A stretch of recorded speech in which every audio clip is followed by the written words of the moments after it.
तर नमस्कार मित्रांनो. इतिहासाने आपल्याला खोटं सांगितलंय का?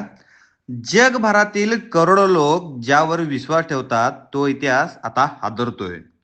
या पवित्र कापडावर झालेल्या डीएनए टेस्टने जगाला दिलाय एक मोठा धक्का. इटलीतील युनिव्हर्सिटी ऑफ पाडोवा या संशोधनानुसार या कापडावर 40% डीएनए भारतीय आहे. होय, तुम्ही बरोबर ऐकले. 38.7 ते 40% मानवी डीएनए दक्षिण आशियाशी संबंधित, विशेषतः सिंधू संस्कृतीशी. कापडावर सापडलेले वनस्पतींचे डीएनए जसे की वायग्ना अंजुइकेल्टा जे भारतात आढळतात. शास्त्रज्ञांचा अंदाज हे कापड कदाचित भारतात तयार झालं असेल आणि रोमन साम्राज्याने ते आयात केलं असेल, कारण त्या काळात भारतीय लिनेन म्हणजेच सिंडोन जगभरात प्रसिद्ध होतं. हे फक्त योगायोग आहे का, की लपवलेलं सत्य बाहेर येते?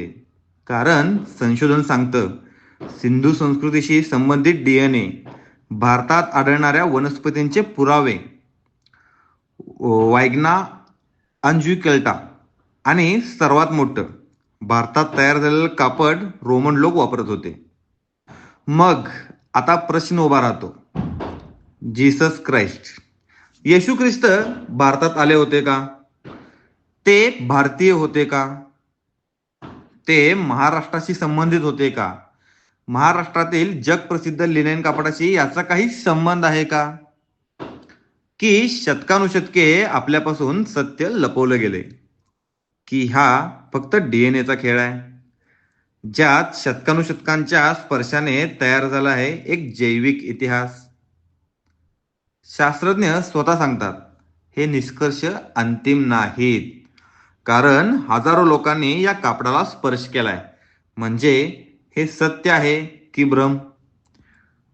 जर हे खरं असेल तर इतिहास बदलणार आहे, आणि खोटा असेल तर कोण लपवतंय सत्य? तर मला तुम्हाला विचारायचं आहे, तुमचं मत काय आहे? येशू हे मराठी का भारतीय होते का? तर तुम्ही सर्वांनी कमेंट करा, कारण हा विषय फक्त धर्माचा नाही तर सत्याचा आहे. जय हिंद, जय महाराष्ट्र.